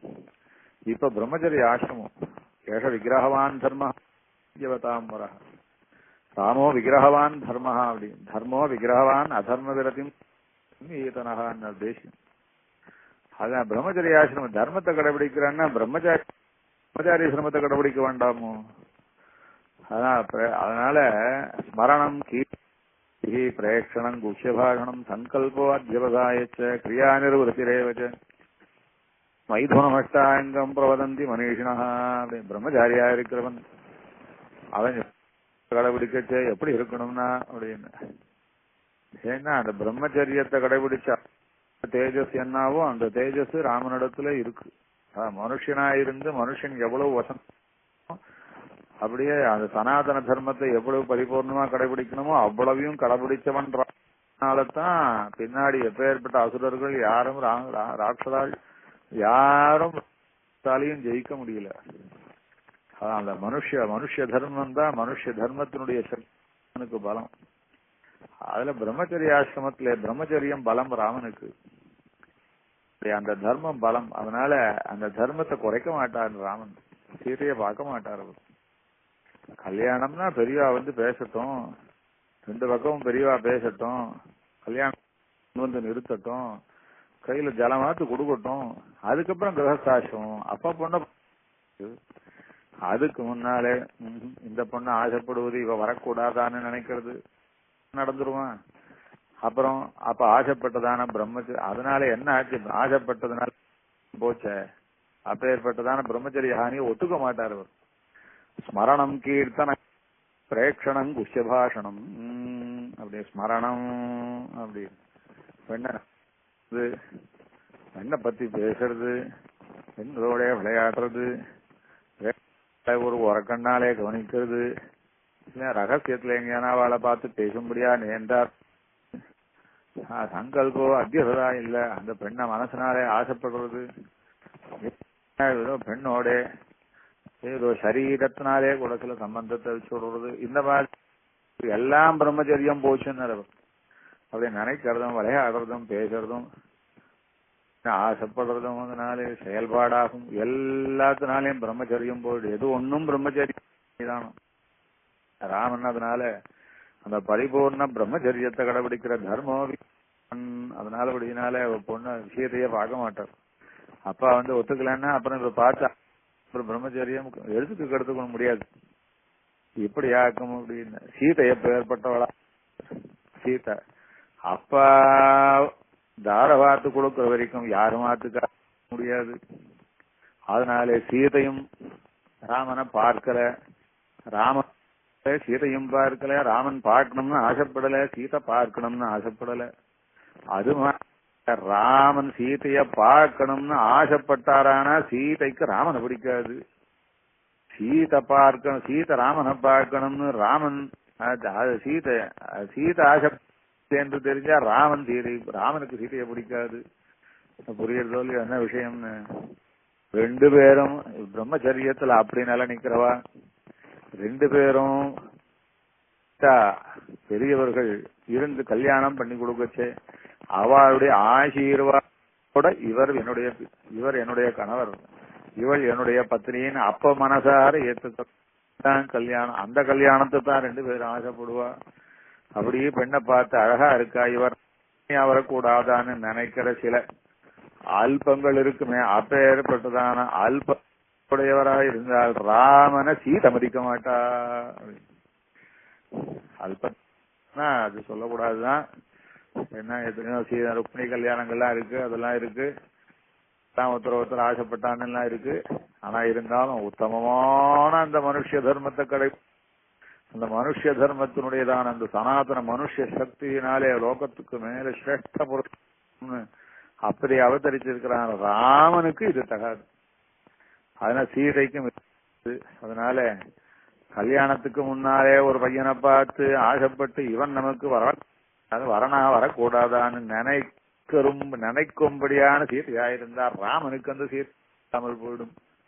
அதான் சொல்ற, அது பின்னால சொல்ற எப்படின்னா அது சீதாராமசிய தாரா பித்ருகிருதா இதி அப்படி. சீதையை ஏன் ரொம்ப பிடிக்கும் தெரியுமோ இல்லையோன்னு. ஏன் ரொம்ப பிடிக்கும்னா பித்ருகிருதா இதி அப்பா பண்ணி வச்சிருக்கார் கல்யாணம், நாளே சீதையை பிடிக்குமா. எப்ப ஏற்பட்ட அழகி சீதை, 3 லோகமும் அழகின்னு கொண்டாடணும் முடியும். அப்ப ஏற்பட்ட அதுக்கு மேல குணம், என்ன குணம் தங்கம்னா தங்கம். அப்படியே ஆத்துக்காரு உயிரையே அர்ப்பணிச்சிருக்கிறதோ, அதான் உயிரும் உடலும் ஆத்துக்காருக்குன்னு. இப்ப ஏற்பட்ட சீதைக்கு ஏன் பிடிச்சிருக்கு தெரியுமோ இல்லையோன்னா, அவருடைய அழகுனாலே பிடிச்சதுன்னு சொல்ல மாட்டார், அவருடைய குணங்களினாலே பிடிச்சதுன்னு சொல்ல மாட்டார், அவருடைய நல்ல வம்சமாச்சு, ஜனகருடைய நல்ல இடத்துல பிறந்தவளாச்சு, கர்மயோகத்திலே பெரிய கியாதி பேர் உடையவராச்சு. கீதையில ஜனகரை பத்தி சொல்றாரு, கர்மயோகத்துல அவர் அவ்வளவு கெட்டிக்காரர். அப்படியா எல்லாரும் கொண்டாடுற கீதையில கண்ணன் கொண்டாடுறா அவர் எப்பேற்பட்டவரா இருப்பார். அப்பேற்பட்ட ஜனகருடைய பின்ன. அதனால குலத்தினாலே அழகுனாலே வந்த ஆகர்ஷணமோ இல்ல குணங்களினாலே வந்த பிரீதியோ எல்லாம் ராமனுக்கு சீதையை ஏன் பிடிக்கும்னா, பிரியாத்து சீதாராமசிய தாரா எதுவானா இருக்கட்டும், அப்பா பண்ணி வச்சிருக்கார். அப்பா இந்த ஜென்மாவுக்கு காரணமான திருத்தகப்பனார் அவர் இந்த க்ஷேமத்தை ஆசைப்பட்டு தன்னுடைய பெரியவாளிடத்திலே, குலதெய்வங்களிடத்திலே, பித்த தேவதைகளிடத்திலே இந்த குழந்தை நன்னா இருக்கணும்னு மனசார ஒரு நல்ல மாட்டு பொண்ணு கிடைக்கணுமேனு தேடி வாதம் பண்ணி வச்சிருக்கான்னா அப்பதான் இந்த பொண்ணு நமக்கு நல்ல பத்தினி. அதனாலதான் சொல்லி ஆசைப்படுவாராம் ராமன். இது எப்படி இருக்கு பார்த்தீங்களா? ராமாயணத்துல இது ரொம்ப முக்கியம் சொல்லுவா. அப்படியே சீதையும் ராமனும் பார்த்துண்டா, உத்தியானவனத்துல பார்த்துண்டா, அத கம்பன் சொல்லியிருக்க. அப்படி சொல்லியிருக்கார். ஆண்டாலும் நோக்கினான் அவளும் நோக்கினாள்னு கதையெல்லாம் சொல்லுவாங்க. வால்மீகி ஒரு சொன்ன கதை கிடையாது. இப்போ கம்பராமாயணத்துல இந்த காலத்துக்கு கதை சொல்லணும்னு அதுக்காக கொஞ்சம் அப்படி காவியம்னா ஒரு காதல் இருந்தா தான் நல்லா இருக்கும் ஜனங்களும். அதனால கல்யாணம் பண்ணிக்க போறவா தானே, அதனால பார்த்து சந்தோஷப்பட்டான்னா என்ன தப்பான்னு நினைச்சிருந்து வர்ணாசிரம அந்த சூக்மம் என்னன்றத வால்மீகி சொல்ற அளவுக்கு கம்பனுக்கு அதுல நோக்கம் இருந்தாலே அப்படி கம்பராமாயணத்துல பாப்பா. அதை பார்த்துட்டு எல்லாரும் பிரமாதமா ராம் பார்த்துட்டா, ஆசைப்பட்டா, பேசினா அப்படின்லாம் சொல்லுவோம். ஒன்னும் கிடையாது. அது பாருங்க, ஜனக வில்ல முறிச்சு கீழே ஓட்டா விட்டு இந்த தசரதர் ஒத்துக்கிற வரைக்கும் இந்த புள்ள ஒத்துக்க போறான் ஒத்துக்க மாட்டான்னு அவர் நிச்சயமா இருக்காரு அவர். அதுக்கப்புறம் தசரதர் வந்தார், பேசியாச்சு. தசரதர் சொன்னார், அது ஆஹா இப்படி கிடைக்காதே சம்பந்தம், எல்லாரும் ஒத்துண்டு இப்ப ஏற்பட்ட மகாத்மாக்கள் பண்ணி வைக்கிற கல்யாணத்துல நான் என்ன நடுவுல இருந்து வேண்டாம் நான் சொல்ல போறேன், ரொம்ப சந்தோஷம், உங்க வம்சம் பெரிய வம்சம் தான் என்று தசரத சக்கர மகாராஜருடைய பெண்ண மாட்டு பொண்ணா ஏத்து பிரமாதமா ஜாம்னு கல்யாணம் நடந்தது. அதுலதான் ராமன் சீதையை எப்ப பார்த்தாருன்னா கல்யாணத்தும் போதுதான் அதுக்கு முன்னாடி எவ்வளோ ஆச்சரியமான சீதை, தேவமாய, அப்படி தேவலோகத்திலேயே பெரிய ஆச்சரியம்னு சொன்னா அது சீதையினுடைய அழகத்தான் பேசுவாளாம். ஆச்சரியம். அப்படி இருக்குச்சே அந்த சீதைய ராமன் கல்யாணத்தும் போதுதான் முதல்ல பாக்குறார். அதுக்குதான் சொல்றார் ஜனகர், இதுதான்பா சீதைன்னு. இயம் சீதா மம சுதா தகதன்மச்சரீதவ. இவள் தான் அவருக்கு ஏற்கனவே இது தவிர அவரு ஊர்மிளான ஒரு பொண்ணு உண்டு. அது தவிர இன்னும் அவ தம்பி மொத்தம் 4 பேரை வர வச்சிருக்கா கல்யாண மண்டபத்துல. அதுல 4 மண்டபம் தனித்தனியா 4 மண்டபம். அதுல இந்த சீதை இருங்க, சீதை ராமனுக்குன்னு சீதைய பக்கத்துல வர வச்சு சர்வாபரணங்கள் அவளை சாட்டி கல்யாண பொண்ணாக கொண்டு வந்து அழைச்சின்னு வந்து ராகவா அபிமுகேருதா வாக்கியம் சொல்றாரு. இயம் சீதா மமசுதா சகதம். அப்ப இவதம்பா சீதைன்னு முன்னாடி நிறுத்துறாராம். இந்த சீத்தை பாத்துக்கோ, இவதான் இனிமே உனக்கு பத்னி. இதுக்கு முன்னாடி நீங்க பார்க்கல, அதனால சீத்தை எப்படி இருப்பாளோன்னு கூட நினைச்சேன். கல்யாணம்னு பேசி நிச்சயம் ஆனா விட்டு தசரதர் வந்து பேசி நிச்சயம் ஆனா விட்டு இவதான் பத்னின்னா பத்னி எப்படி இருப்பான் திருப்பியப்பா. இயம் சீதா மமசுதா சகதர்மச்சரீதவா பிரதீச்சைனாம் பாணிங்கிரண்ணீஸ்வ பாணினாக என்றதா சொல்லி அந்த இயம் சீதா இந்த விஷயத்தை வச்சுட்டாரு. ராமன் இப்பதான் சீதைய பார்க்கறதுனாலே ஜனகர் இன்ட்ரோடியூஸ் பண்ணி தான் சீதைன்னு. அப்ப என்ன அர்த்தம்னா வால்மீகிக்கு ராமனுக்கு என்ன பிடிக்குமோ அதான் வால்மீகிக்கு பிடிக்கும். ராமனுக்கு சீதா ராமசிய தாரா சுத்திருக்கிறதா இது சீதைய ராமனுக்கு தசரதன் பார்த்து அப்பா பார்த்து பண்ணி வச்ச கல்யாணம் மாட்டு பொண்ணான, அதனால வால்மீகிக்கு அதான் பிடிக்கும். அதனாலதான் ராமாயணத்துல அந்த பொண்களுடைய கதை அதுக்கு அங்க ரெஃபரன்ஸ் தேவையே கிடையாது. அது எந்த விதத்திலையும் தேவை கிடையாது. அந்த விஸ்வாமித்திரருடைய தேசங்களை தாண்டி போச்சு இந்த தேசம் வசுவனுடைய தேசம்னு சொல்லிவிட்டு வசுவனுடைய குசனாபர் இருந்தார். அந்த குசனாபருடைய பொண்கள் 100 பெண்கள், 100 பெண்களும் அப்பா சொன்னபடி அப்படின்னு சொல்லி அந்த அப்பா சொன்னபடி கல்யாணம் பண்ணிக்கிற பெண்கள் ரொம்ப விசேஷமா. அதத்தான் சீதை வனவாசத்துக்கு புறப்படச்சு மாட்டேன், பெருமாள் ஆயிடுச்சுன்னு போக மாட்டேன், வனவாசத்துக்கு உன்னை ஆயிடுச்சுன்னு போக மாட்டேன், நீ எதுக்கு வனவாசத்துக்கு வரணும் அப்படின்னு சொல்லச்சு. என்ன இப்படி சொல்ற நீங்க, நீங்க போய் இப்படி சொல்லுவேளா, நீங்க சொல்றது ரொம்ப ஏன்னா இகலோகேஜ பித்ருபிஹி யா ஸ்ரீ யஸ்ய மகாபல அத்பிரதத்தா பிரேத்யபாவேபி தஸ்யவா. அப்பாவானவர் ஜலம் என்ன உங்களுடைய கையில கொடுத்தாரோ இல்லையோ, எந்த பெண்ணை அவள்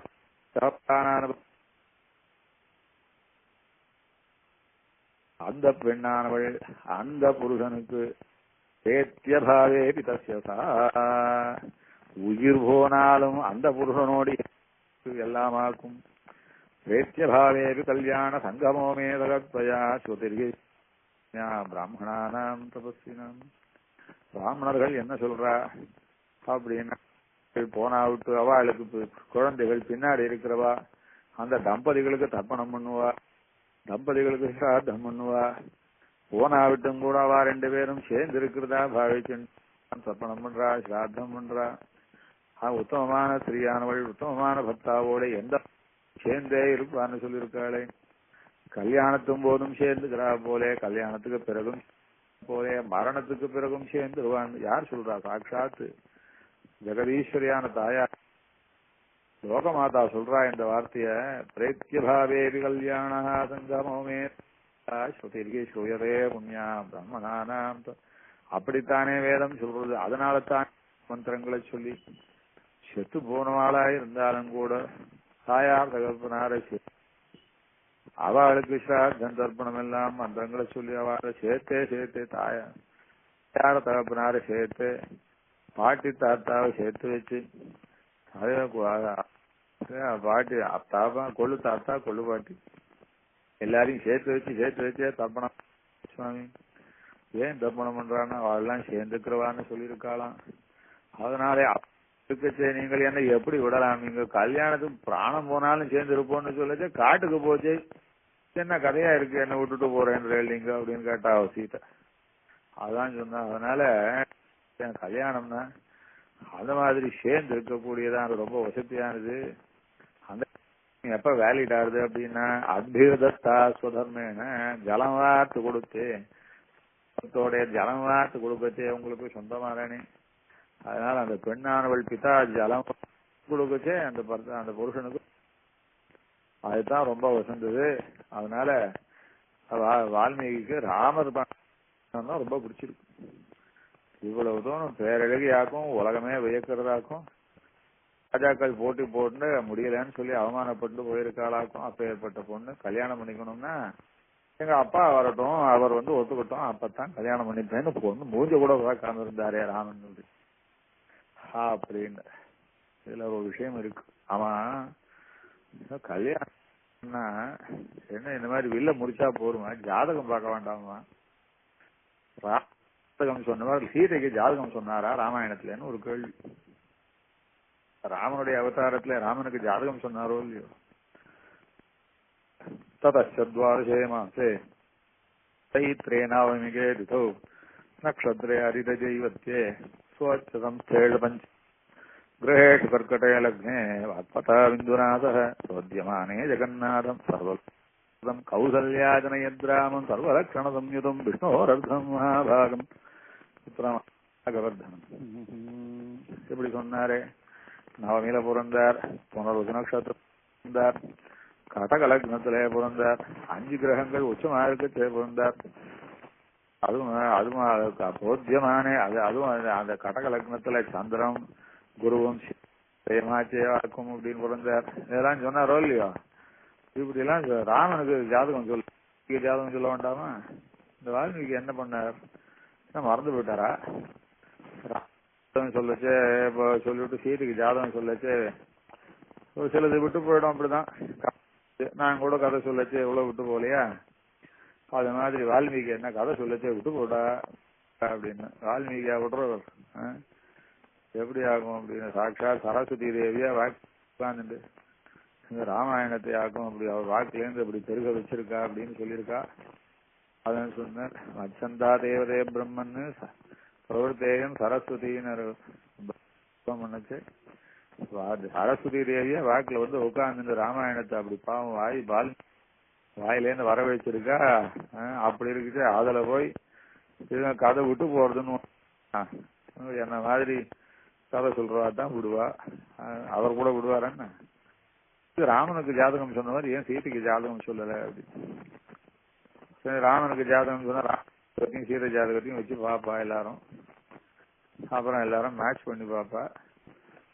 இந்த மாதிரி தான் ஜனகரும் மேட்ச் பண்ணி பார்த்தாரு அப்படின்னுவா. கல்யாணம் மேட்ச் பண்ணி பார்த்துட்டா கல்யாணம் பண்ணுவா. வால்மீகிக்கு கல்யாணம் ஜாதகம் மேட்ச் பண்ணி தான் பார்த்து கல்யாணம் பண்ணணும்னு இஷ்டம் இல்லை. அவர் சொல்லல. ஜாதக சாஸ்திரங்கள்ல சொல்லியிருக்கு, ஜோதிஷ் சாஸ்திரங்கள்ல மேட்ச் பண்ணி பார்க்கணும்னு சொல்லியிருக்கலாம்னு சொல்லியிருக்கு. ஆனா தர்மசாஸ்திரத்துல ரிஷிகள் சொல்லச்ச ஜாதகத்தை மேட்ச் பண்ணி பார்த்துதான் கல்யாணம்னு சொல்லல. அவ வெவ்வேறு வழி சொல்லியிருக்கா. ஆனா ஜாதகத்தை மேட்ச் பண்ணி பாருங்கன்னு சொல்லல. அதனால இந்த ஜாதகத்தை மேட்ச் பண்றதுன்றதான பேச்சுவார்த்தைக்கே இடம் கிடையாதுன்றதுக்காக வால்மீகி ராமனுடைய ஜாதகத்தை மாத்திரம் சொல்லிவிட்டு சீதையனுடைய ஜாதகத்தை சொல்லவே இல்லை. அப்ப ராமனுடைய ஜாதகம் சொன்னதுக்கு தாற்பயம் என்னன்னா, சாஸ்திரம் ஜாதக சாஸ்திரம் ஜோதிஷ் சாஸ்திரம் ரொம்ப கரெக்ட். ஆனா இருந்தாலும் அத கல்யாணத்துக்கு மேட்ச் பண்றதுக்குன்னு வச்சுக்காது. எவ்வளவோ இருக்கு, எவ்வளவோ இருக்கு. அதுல எத்தனையோ இருக்கு, பரிகாரம் இருக்கு, அது இருக்கு, இது இருக்கு, போக்குவரத்து தெரிஞ்சுக்கிறதுக்கு எல்லாம் இருக்கு. அதை பார்த்து நல்லது தெரிஞ்சுக்கலாம், மனுஷாலை பத்தி தெரிஞ்சுக்கலாம். ஆனா இருந்தாலும் கல்யாணத்துக்கு ஜாதகம் உதவாது போல இருக்கு. என்ன சுவாமி இது? இத்தனை பேர் இத்தனை ஜோசியால் இந்த ஜாதகத்தை வச்சு உழைச்சுருக்கா, நீர்வாட்டுக்கு வாயில எடுத்து விடுறாரே சுவாமி அப்படின்னா. இப்பெல்லாம் ரொம்ப கம்ப்யூட்டர் வந்துடுது. க்ஷணத்துக்கு போட்டு பார்க்கலாம். அந்த அளவுக்கு கம்ப்யூட்டர்லயே எல்லாரும் கொடுத்துட்டா.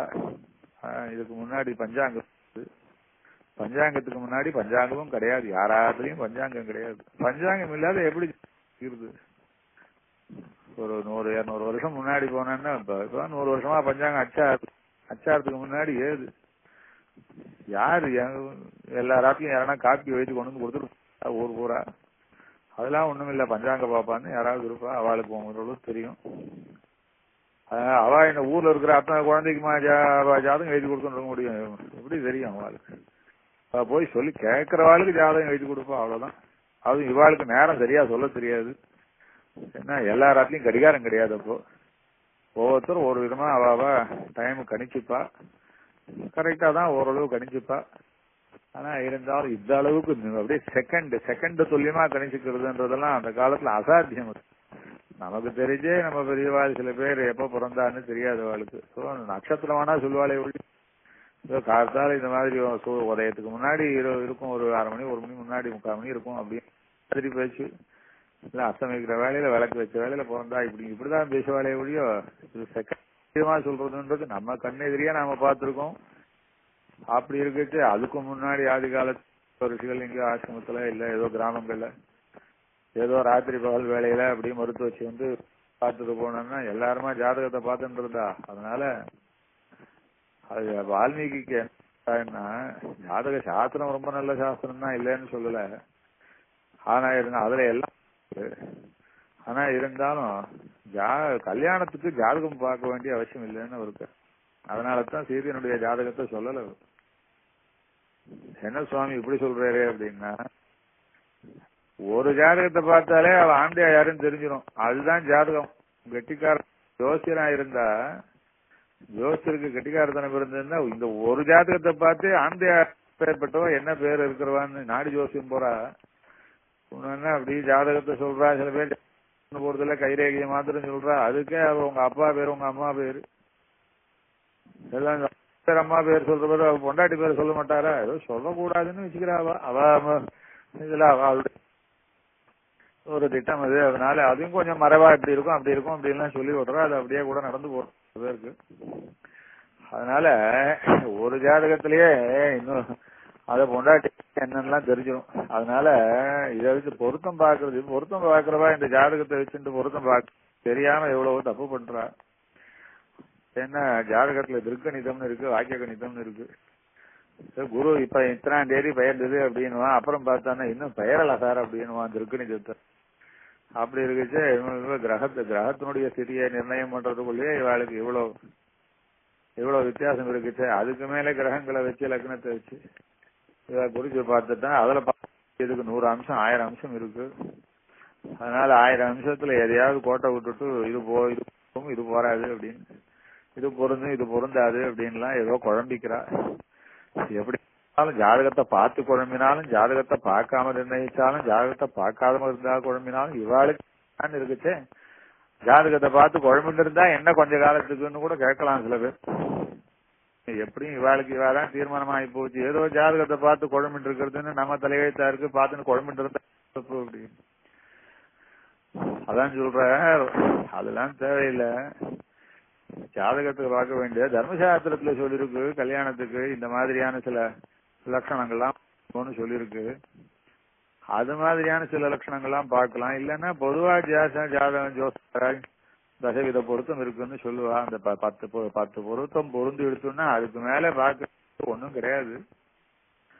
அதனால பெரியவா ராமாயணத்துல ஏன்னா தசவித பொருத்தம் தான் பார்த்து பண்ணாளா அப்படி அதுக்காக சொன்ன. தசவித பொருத்தம் பார்த்தும் பண்ண வேண்டியதில்லை.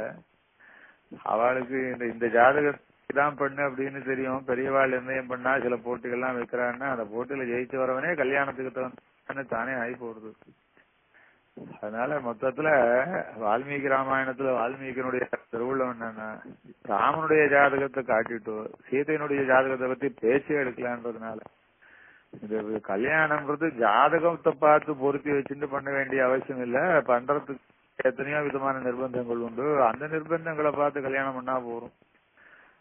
மொத்தத்துல விஸ்வாமித்திரர் வசிஷ்டர் முதலான மகாத்மாக்கள் இசைந்து கல்யாணத்தை ஏற்பாடு பண்றாங்க. அது போறோம். ராமனுடைய ஜாதகத்திலேயே இருக்கு யார் பத்தினின்னு. அப்பா அம்மா சொல்லக்கூடிய நாடி ஜோசிக்காரர்களுக்கு ஆம்பியாளை பத்தி சொல்லக்கூடாதுன்னு, வரப்போற ஆம்பியாளை பத்தி சொல்லக்கூடாது அப்படின்னு அதுவே தான் கல்யாணம் ஆயிடுச்சுன்னா இந்த ஜாதகத்தை பார்த்து ஆம்பியா பேரையும் சொல்லி போடுறா. ஆனவா நாடி ஜோசியம் பார்க்க போனா அவ கல்யாணம் ஆயிடுச்சுன்னா அப்புறம் பேரை சொல்றதுக்கு கூச்சம் என்னன்றதுனால ஆம்பியா பேரையும் சொல்லி போடுறா அவ. அதனால ஒரு ஜாதகத்திலேயே இன்னொரு வரப்போற ஆம்படியா, ஒரு ஆம்படியா, 2 ஆம்படியா, 10 ஆம்படியா, 100 ஆம்படியா, அந்த காலத்துல இன்னும் எத்தனையோ ஆம்படியால் உண்டு. அதனால எல்லாம் இதுலயே இருக்குன்றதுனால இது தெரியாத பார்த்தா 2 ஜாதகத்தையும் வச்சுன்னு கம்பேர் பண்ணி சொல்லிட்டு. அதனால வால்மீகிக்கு ஸ்ரீமத் ராமாயணத்துல ஒரு ஜாதகத்தை சொல்லி இன்னொரு ஜாதகத்தை சொல்லாததுக்கு இதுவும் அபிப்பிராயம் போல தெரிகிறது. ஆனா மொத்தத்துல வால்மீகி அங்கு குஷனாபருடைய கல்யாணத்தை, குஷனாபருடைய பெண்களுடைய விவாகத்தை சொன்னதோ, இல்ல ராமனுடைய சீதாராமனுடைய கல்யாணத்தை சொன்னதோ, இல்ல பின்னாலே அந்த புலஸ்தியர் வம்சத்தை சொல்ல அந்த கல்யாணங்களை சொன்னதோ, ராவணன் பரியந்தமான விவாகங்களை சொல்லட்டு எல்லா இடத்துலயும் பெரியவா பார்த்து பண்ணி வச்சா, பெரியவா பார்த்து பண்ணி வச்சான்னு இதே சொல்லிட்டு போற.